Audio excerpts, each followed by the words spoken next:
Hi friends, मेरा नाम है सीए मोहित जेठवानी और मैं स्वागत करता हूं आप सबका मेरा यूट्यूब चैनल पे। आज हम इस वीडियो में देखेंगे फॉर्म 10 आई ई ए के बारे में।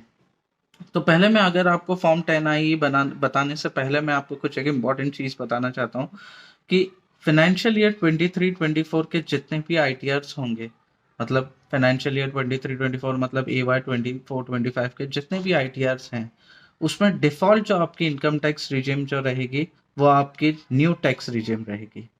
अगर आप देख सकते हैं, नोटिफिकेशन नंबर यहाँ पे मेंशन्ड है। इस नोटिफिकेशन ये अभी रिसेंटली ही नोटिफिकेशन आया है जिसमें आपके पास आईटीआर फॉर्म्स भी आए हैं। अगर आप इसमें पॉइंट नंबर 823 में देखोगे तो इसमें लिखा है have you exercise the option under section 115 BAC 6 of opting out of new tax regime, और डिफॉल्ट में इधर नो लिखा हुआ है। तो अब आपके पास हर आईटीआर में डिफॉल्ट जो टैक्स रिजिम रहेगी वो न्यू टैक्स रिजिम रहेगी। आगे चलते हैं फॉर्म 10 आई के बारे में। ये बहुत ही इंपॉर्टेंट थी, ये जानना बहुत ज़रूरी था। इसके बेसिस पर ही हम फॉर्म 10 आई है क्या है, उसकी इंपॉर्टेंस क्या है, जान सकते हैं। अब आते हैं फॉर्म 10 आई ए के बारे में। बेसिकली फॉर्म 10 आई है क्या चीज़। तो जो भी इंडिविजुअल्स जिनकी प्रीवियस ईयर मतलब फाइनेंशियल ईयर 23-24 में इनकम है फ्रॉम बिजनेस और प्रोफेशन, उनके लिए मैंडेटरी है to file form 10 I A if they want to opt old tax regime. क्यों? क्योंकि रिटर्न्स में तो डिफॉल्ट न्यू टैक्स रीजन है। अब अगर आपके बिजनेस या प्रोफेशन की इनकम है और अगर आपको न्यू टैक्स रीजन ऑप्ट करना है, ओल्ड टैक्स रीजन ऑप्ट करना है, तो आपको फॉर्म 10 आई फाइल करना ही पड़ेगा। अब क्वेश्चन आता है कि वो इंडिविजुअल्स क्या हैं जिनकी इनकम बिजनेस या प्रोफेशन से नहीं है, तो उनके लिए फॉर्म 10 आई फाइल करना मैंडेटरी नहीं है। रीजन बीइंग, रिटर्न्स में ही आपके पास ऑप्शन है कि आप उसे ऑप्ट कर सकते हैं ओल्ड टैक्स रीजन को।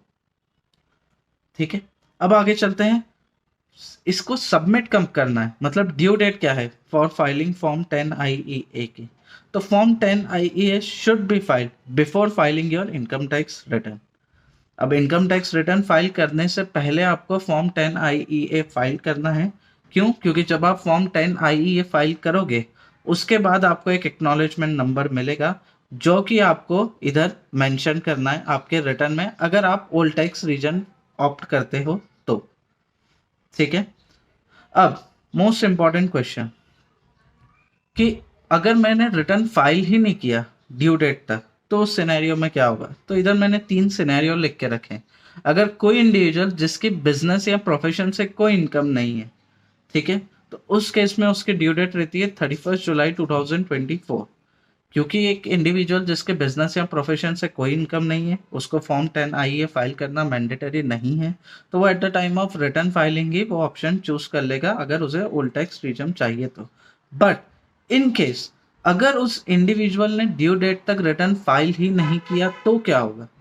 अगर उस इंडिविजुअल ने ड्यू डेट तक फाइल नहीं किया है तो फिर उस केस में जब वो बी लेटेड रिटर्न फाइल करेगा तो उसके पास डिफॉल्ट न्यू टैक्स रीजन के अंदर ही उसे उसका इनकम टैक्स रिटर्न फाइल करना पड़ेगा।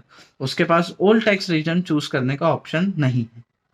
अब इन केस अगर कोई इंडिविजुअल है जिसके बिजनेस या प्रोफेशन की इनकम है, ठीक है, लेकिन सेकेंड अगर आप देखोगे तो मैंने लिखा है टैक्स ऑडिट एप्लीकेबिलिटी, उस पर टैक्स ऑडिट लगता ही नहीं है, ठीक है, एप्लीकेबल ही नहीं है, तो उसकी ड्यू डेट हो जाती है 31 जुलाई 2024। अब उस केस में उसने ना फॉर्म आई फाइल किया ना ही उसका आईटीआर फाइल किया before the due date of filing of income tax return. उस केस में क्या होगा, वो assessee old tax regime opt नहीं कर सकता, उसे भी अपना रिटर्न न्यू टैक्स रिजिम से ही फाइल करना पड़ेगा। अब मोस्ट इंपॉर्टेंट पार्ट ये है, अगर कोई इंडिविजुअल जिसकी इनकम बिजनेस या प्रोफेशन से है उस पर टैक्स ऑडिट भी एप्लीकेबल है और उसने बी लेटेड रिटर्न फाइल कर रहा है, मतलब उससे मिस हो गई है due date of filing of income tax return, उस केस में क्या होगा। अब उस केस में यदि उसने due date of filing of income tax return से पहले फॉर्म 10 आई फाइल कर दिया है तो उस केस में भले ही वो चाहे बी लेटेड रिटर्न फाइल कर रहा है, वो उसके पास ऑप्शन है कि वो ओल्ड टैक्स रीजन में अपना रिटर्न फाइल कर सकता है। तो ये एक इम्पॉर्टेंट अपडेट था जो कि मैंडेटरी है फॉर इंडिविजुअल्स जिसके बिजनेस या प्रोफेशन से इनकम है इन द प्रीवियस ईयर, मतलब फाइनेंशियल ईयर 23-24 में, तो अगर आपकी भी अगर इनकम किसी भी इंडिविजुअल की पिछले फाइनेंशियल ईयर में, मतलब 23-24 करंट फाइनेंशियल ईयर में, जब इस साल आप अपना रिटर्न फाइल करेंगे और आपकी इनकम अगर बिजनेस या प्रोफेशन से है, तो आपके लिए भी मैंडेटरी है for filing form 10 IEA if you wanted to choose old tax regime while declaring your income tax return. तो बी श्योर कि आपसे वो डेडलाइन मिस ना हो, ड्यू डेट ना हो और आपको कुछ एक्स्ट्रा टैक्स ना भरना पड़े। Thank you so much. आशा करता हूँ आपको मेरा वीडियो अच्छा लगा हो, और ऐसे और भी बहुत सारे वीडियोस के लिए मैं आपसे रिक्वेस्ट करता हूँ to subscribe my YouTube channel. Thank you so much for your support. Thank you.